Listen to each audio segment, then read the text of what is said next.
Hey everyone, welcome back to the Nerd Room with J&J. This is James Sharmack, and we are looking at what could be my last NECA Godzilla figure, but they always say never, which I said at the 2003 regular version. Obviously, this is a 2003 Godzilla figure. This is the Hyper Maser Blast, where he's taking a Maser Blast from Kiryu Mecha-Godzilla. So, how's this different from the regular one? Simple. Obviously, he's taking the blast. It's not really a fire effect. It's more like an effect, a blast effect, instead of him just what they usually do with him firing. So he's taking, looks like he's taking a hit right at the chest. I like the color difference. You know, obviously, it's supposed to look like lights from the lasers reflecting off his scales and whatever. And very cool looking. You know, we have these little streaks going through him like a lightning bolt, more or less, almost like going through his veins. Very cool. I like that angry look as always. Like I said, I dug the 2003 regular figure, so you know this is probably pretty cool looking. Though I wish it would come out with a flame variant. But that being said, if you've ever seen movies, there's really no fire effect coming out from his mouth. You know, like say with the 2001 atomic blast we have. But still, cool looking figure. Has like, you know, the 2003, you know, dorsal fin looking things that, you know, look more prehistoric than they do standard Godzilla. I like as I've always said, I like the feel of these figures. Just, it's like a rough prehistoric, I guess, you know, almost like a tree bark, just for the scales. Nice feet, obviously tail, scales and nails and whatnot. The hands, pretty cool looking, have like a rough look. And as I said, the head is very cool.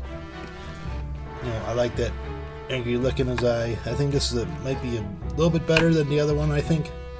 But what do I know? Anyways, this so looks like he's staring through the top of his head. Very cool head. You know, scales, or you know, mini dorsal fins, whatever you want to call them. Still pretty cool. Like I said, I think that they've improved upon the figure a bit since the last wave, which is a damn shame, but whatever. So let's talk about this cat's articulation, shall we?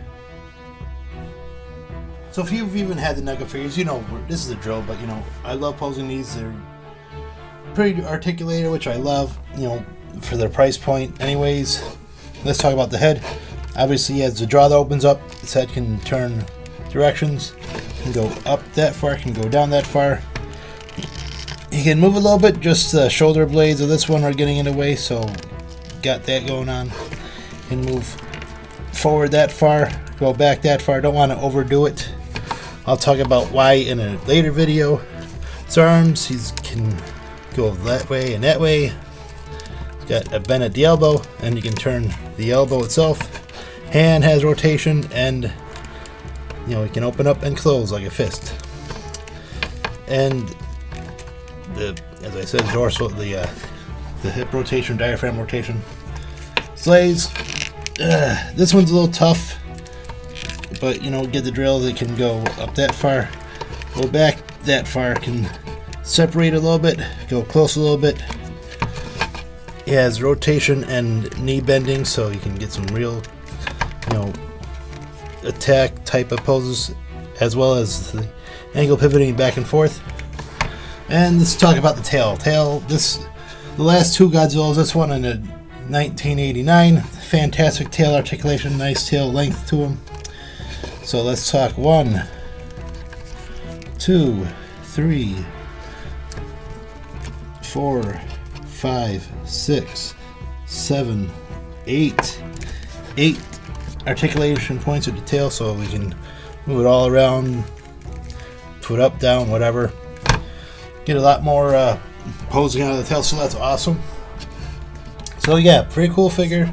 I've had a little trouble with the right knee, it's a little tight, but we'll probably see about getting a heat lamp on it or whatever. Anyways, let's compare him to some Millennium Godzillas I have, some other effects, and we'll talk about the boxes, but we'll talk about the boxes first.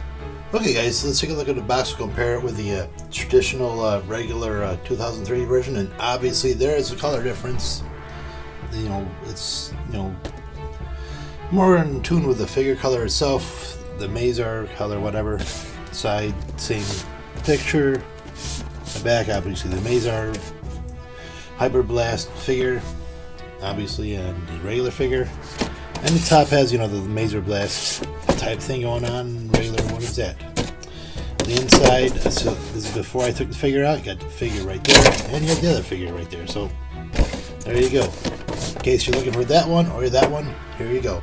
Okay, so these are some of the reasonably sized Millennium versions that I have from the collection. I have a couple small, tiny ones, but you know, probably can't see those anyways.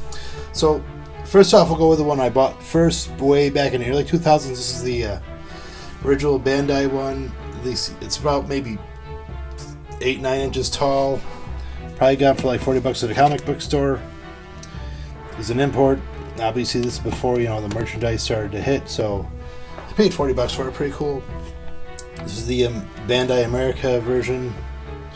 He's got, you know, obviously the purple dorsal fins, and he's got no head articulation, but he has a kind of a snarl look. And we have the previously reviewed 2003 NECA version, the standard one. So yeah, I like this one, the regular standard one, a little bit more. Just, you know, the effect's cool, but you know, I like my Godzilla more or less regular, more often than not. But in this case, I like the regular version. And here are a few of my NECA variants or alternate versions. Well, technically, Godzilla vs. Destroyer is his own figure, but it is technically a variant of the Space Godzilla figure, just, you know, obviously more see-through and flaming Godzilla. The 2001 Atomic Blast one of my favorites, just because I like how creepy it looks. And the previously reviewed Biollante Bio from 1989. So, I probably like this one a little bit more than the 2003, and I'll tell you why. Just because, you know, he's kind of expressive. 2001 is probably a close second, but you know, just the blast itself kind of makes him expressive, as well as a face and everything. But you know, I could be wrong. Let me know which one's your favorite, or if your favorite's not in this video, let me know. Okay, so the review is more, is this an improvement on the regular one? I think it is. It just stands out a bit more. I think I probably said different earlier, but just, you know, obviously when you have a variant and you have a paint job on it, it makes it stand out a little bit more. You pay more attention to it. So yeah, very cool figure. You know, I'm always happy with the NECA figures. I know, you know, they've had complaints or whatever, but you know, I dig them. I love collecting them. And you know, as I said before, I'm very sad to see them stop doing it. I would have loved to see a Mecha-Godzilla, maybe one of the 70s Godzillas, to see how screwy that could look. But you know, what do you want to do, right? And you know, I would have loved to see a 2004. Gotta be better than the Playmates, am I right? So anyways, you know, very cool figure. If you can find him, you know, I found him a while back, but towards the start of September at my Target, so he's out there, so it's not that hard to find. You could get him online, but you'd probably pay a bit more just because scalpers and all. But very cool figure. I'm glad to have him in collection. And like I said, I'm sad to see NECA go and stop doing Godzillas, but never say never. They could always, you know, get the license again down the line, so who knows. Anyways, guys, I want to thank you so much. This isn't the end of the Godzilla line, obviously. You know, I do Bandai's. I'm going to start doing the was it Yuji Sakai? See about doing those, on collecting those, so we'll probably do a video just on those. But you know, we'll see how it goes. We'll see where we go. Maybe I might do Godzilla movie reviews, the ones I have in my collection anyways. Thank you guys so much for watching. If you did like this video, I'd appreciate if you hit that like button. Haven't done so, why not subscribe to the channel? You know, I have a bunch of Godzilla videos. I'm going to see what I can do to get some more Godzilla videos out. And yeah, if you want to do, please share and, you know, get the word out. I'd appreciate that. My name is James Sharmack. This has been a Nerdum with J&J, and until the next time, guys, keep on collecting. Happy hunting.